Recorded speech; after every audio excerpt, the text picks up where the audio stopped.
Yeah, so Andre Burakovsky is traded to the Chicago Blackhawks.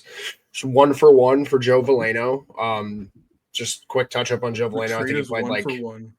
yeah, played like 15 games with the Hawks. I think every time we created a roster, he was always a healthy scratch. So they traded a healthy Yeah, scratch for a guy who's going to be in their middle six regardless, maybe even their top line with Bedard. It's a guy who's been hurt the last couple of years, but has shown that he can be a 50, 60-point guy, two-time Stanley Cup champion.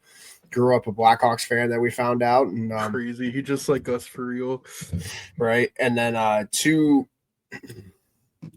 then on top of that, they I just drew a blank. Oh my goodness. But he's got 2 more years at 5.5 million on his cap hit, which is doable. And we were talking about it earlier with the way the market's shaping out. It's probably better to take a risk on a guy like Burakovsky rather than, I don't know, paying Mikael Granlund 4 years at 33 years old, which is what it seems like the market's going to get him. Really just I don't mind the move at all. I think Burakovsky's going to have a good amount of flexibility in this lineup, and my expectations are pretty tempered for him. I mean, if he's a 40, 45-point guy, I think that's a win. Anything more is house money. And I think just his flexibility through the lineup, his ability to carry the puck into the offensive end, it's going to lead to him getting more chances than not. And, the top nine slowly starting to shape out with Donato coming back and getting Burakovsky. And it sounds like they still want to get one more person. I don't know who that is. It might be They Michael might get Misa that tomorrow. tomorrow. Yeah, it might be Michael Misa tomorrow. It might be someone in the draft or the free agency. I don't know. But it sounds like they want to get one more piece in there. And One Piece can't is real. can't and yeah, can't help but argue with that. That was a good trade. Yeah, and I know a lot of people are like, well, this is like, it's very much like a Jason Dickinson trade, an Ilya Mikheyev trade, and instead of going to Vancouver in hopes of finding a middle six guy to recapture some Magic that are in their late 20s, you're now going to Seattle. You worked out with Ryan Donato, and now you're trying Andre Burakovsky. The fact they got anything for Joe Veleno at all is kind of crazy. And I know everyone was like, "Oh, well, Andre Burakovsky is not worth that contract." And yeah, I agree. But again, the Blackhawks are in a position where they're going to have a tough time reaching the cap floor because it sounds like they're not going to make any more major moves or spend any more major money. And like you said, I'd rather give Andre Burakovsky a chance who's 30 years old and only has 2 more years left at 5.5 million, as opposed to looking at free agency. And I've kind of been like, oh, the Blackhawks got to try a lot of things. Like, it would be cool if they could sign a Brad Marchand, a John Tavares. I mean, one thing, like, do they even want to play in Chicago? And if they do, you got to overpay massively. And I just don't see that being worth it right now. And like, again, I want this team to be better, but with, reality kind of more setting in, I feel like I'm pretty like happy with how things have gone so far. I mean,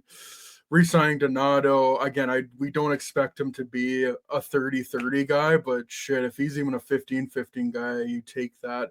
And same with Andre Burakovsky. I don't think it's unrealistic to expect 20 goals, 20 assists, and also and he could be playing alongside Connor Bedard. We need more guys in this lineup that can carry the puck, and Andre Burakovsky can do that. If you put him alongside of Connor Bedard, you can have him skating up the ice and getting puck to him. And Burakovsky has played with guys like Nathan McKinnon before. I don't know if that was his common line mate when they played in Colorado, and he's played with guys like Backstrom and Kuznetsov in Washington. This guy knows how to play with good guys. It's just a matter of staying healthy. And even though he didn't have a productive season last year, I think he still played almost 80 games and was really effective down the stretch. So I like this gamble. And again, like, they traded Joe Veleno for him, and how they got Joe Veleno originally was trading Mrazek and Smith for them. Looking back to the original trade when they got Peter Mrazek, traded you traded your that you took on that contract to get up to 25, got Sam Renzel out of it. That's already a win. And now you're just kind of continuing on. It's like the thing of, can I turn this paperclip into a house? You're kind of just like reshuffling, seeing if you can get anything out of it. And I like this gamble with Andre Burakovsky. And to kind of put it simply, like, you're kind of trying to find as many guys as you can to score 20 goals on this team. I know with, you look at the Florida Panthers, they just had incredible depth in their top 9. Like the point distribution was like all equaled out in like the high teens and the low 20s. And like to simplify more for the Blackhawks, you're just looking for guys who can score 20 goals. And looking at the roster, I think Bedard could score 20 goals, obviously. I think Nazar could score 20 goals. I don't know if Mikheyev gets 20 goals again, but like Burakovsky could score 20 goals. I could see Ryan Donato scoring 20 goals again, but yeah, I know Hawks fans are like, well, we gotta like get a legitimate like young player, and we're gonna get into the JJ Peterka trade, but I mean, if they get Michael Misa tomorrow and Andre Burakovsky and Ryan Donato are their off-season acquisitions, I'm perfectly fine with that. I don't know, what do you think? Yeah, I think we talked about it. I think you need another enforcer in the lineup. I keep circling back to Tanner Jeannot. Like, you can give him the term and the money he wants, and he fills out that bottom 6 perfectly. And, the kids get a chance in. And like I said, the market's really thin right now. Like, there's no other way to describe it. And with the way the trade market's going, as we can tell, everyone's trying to get better. Like, yeah, that's every offseason, but no, it's not. Like, most of the time there's 4 or 5 teams that are either on the down end. But at this point, the trade last night speaks for itself. People are trying to make hockey trades right now. And unfortunately, that's not a spot where the Hawks have a strong suit. I think I've been talking about this for months. Like, this is why when you burn it down to the core or to the bearings, it's hard to build back up. You don't have anything to trade besides prospects, and those prospects haven't hit the league yet. So you're kind of in this lull period. So you have to get creative, and credit to Davidson. He's trying some stuff. He's the most in the mix GM there is, which you can take that whichever way you want. I know which way I take it, but whatever. I'm just going to be honest. If we hear one more time that he's in talks or he's in the mix for something and doesn't get it, just stop mentioning the Hawks. Just stop at that point. Because either he is lowballing the fuck out of these people or the league just doesn't respect him at this point. Because he's been in the mix on like 5 big players. And sounds like it falls through every time. I don't know what that is. I don't know if that's something about how they negotiate. I don't know if it's something about how they're trying to distribute the money. But it is concerning. It is concerning for sure, especially when you look at, the JJ Peterka trade last night and you see what that trade gave back. Granted, I think half the league is doing that right now, especially when you hear some of the offers they got, which just screams Buffalo's management or Buffalo's ownership's the worst in the league. Oh, it's their ownership 100%. Yeah. Yeah, they're cheap. They're cheap as fuck and they don't want to pay. But you got to get creative. Your division rivals are trying to throw 70-point players out like they're going out of style, and you don't have shit to offer. So, and then you don't want to even entertain Mitch Marner. So, I don't know. Maybe you should get creative because at this point you will be bottom 5 again. So, and I like the Burakovsky deal, I like the Donato deal, but they're not needle movers. And even if you lock into Michael Misa tomorrow night, it's not going to change the trajectory of this team all that much. And if it does, fantastic. But you can't expect an 18-year-old to turn around your entire team.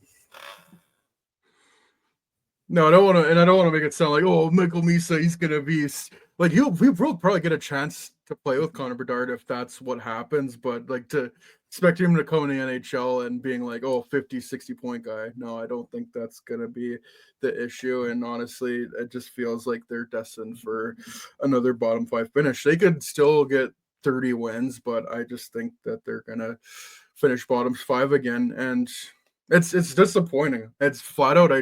I want this team to win. I want them to explore every avenue they can to get better. But again, just as we get closer to the draft and free agency and for everything we're hearing, we got to temper our expectations because simply, again, like you said, teams want to make hockey trades. And I saw the trade and outright, it's underwhelming what Buffalo got for JJ Peterka, but they clearly put a premium on, we want a cheap right-handed defenseman who can play in their top 4. You got that with Michael Kessering, and you also got Josh Stone. I don't know exactly what his upside is, but maybe that's a guy that can sneak into your middle 6. But Fuck yeah, the Hawks just simply aren't in a position to get JJ Paterka, and if they wanted to, they probably would have had to give up a Lev Shunov or a Renzel, and they don't want to do that. And I think that's what NHL teams are going to look for if the Blackhawks are trying to make that trade. They're going to be like, oh, you want this star player? Well, you're going to have to give us a Frank Nazar,